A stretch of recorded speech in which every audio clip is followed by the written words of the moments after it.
Children take a lot of risks when their parents tell them not to touch something and they do it anyway. When they become adults, they know better, but most times they still engage in risky behavior. So we called on Blanca Cobb, one of our favorites, a nationally renowned body language expert and psychologist, for an explanation.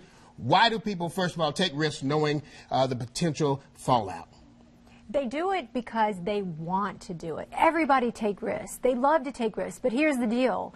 You get this emotional high, and your system is just flooded with all these feel-good hormones when you take a risk, when you beat a risk. But it's also the possibility, the hope, and the promise that are the driving factors that get people to take risks. Because nobody's going to gamble their life savings knowing they're going to lose. What it is, it's the hope of winning. It's the promise of a better tomorrow that gets them to gamble, that gets them to take that risk. So that overrides the fact of failure, too. Right. They're not thinking about it. Yes. Okay. They're thinking about winning. So the example I just gave, if they're gambling their life savings, they're thinking about winning, not losing. All right. Let's talk about one of the biggest scandals last year, the Ashley Madison hack, when millions of data was exposed and people were accused of cheating. Especially cheating. This is a big one. Why do people actually associate that kind of behavior? Well, one, they don't think that they're going to get caught. But when people engage in risky behavior, there has to be an unfulfilled need or desire. Happy people aren't going to step out in their marriages. There's something either with them or their marriage or on their behalf.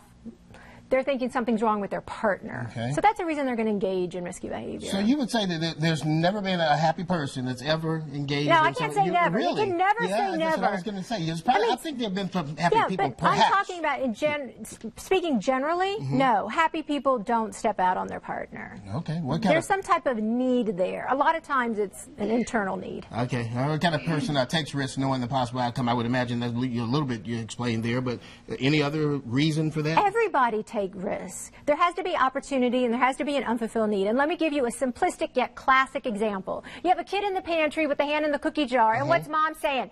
Hold off, dinner's going to be ready soon. Child's like, okay, I'm eating the cookie. Anyway, yes. Well, where's the opportunity? Well, you have accessible cookies. And what's the unfulfilled need? Hunger, they want something sweet to eat. That's an example everyone can relate to. You have to have an opportunity and an unfulfilled need. Well, they're craving for something, right? That's right. Okay, now that we've established that, let's just say you're in a situation and you know you shouldn't do. How do you stop from doing it? If you have all those factors that are on your side to do it, how do you create the negative side of that and say, I can't do it? How do you do that?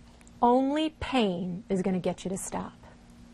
And this has to be this deep emotional pain. That hurt me just the way you said it just then. I was like, okay, it's only pain. Okay. Think about it.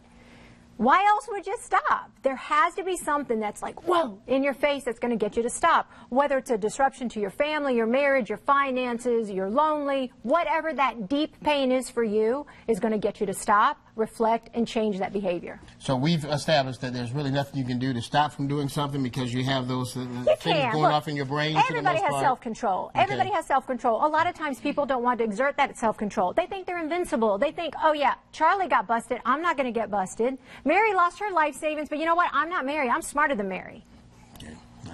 They're rationalizing it. Great information as always, and it's an interesting topic. It really is. You can go on and on for this, right? That's right. I guarantee you. You can contact Blanca Cobb on her website. Log on to truthblazer.com. You can also call her office. The number is 336-505-8740. Blanca is on social media sites like Facebook and Twitter. You're all over. That's right. For more information, log on to WBTV.com. Look in the web extra section under the home tab. Blanca, always a pleasure to have you here. You're on national shows. You're all around. People can get in contact with you and talk to you, right? Thank you. Yes. All right. Thank you, Blanca. Back to you, Brigida.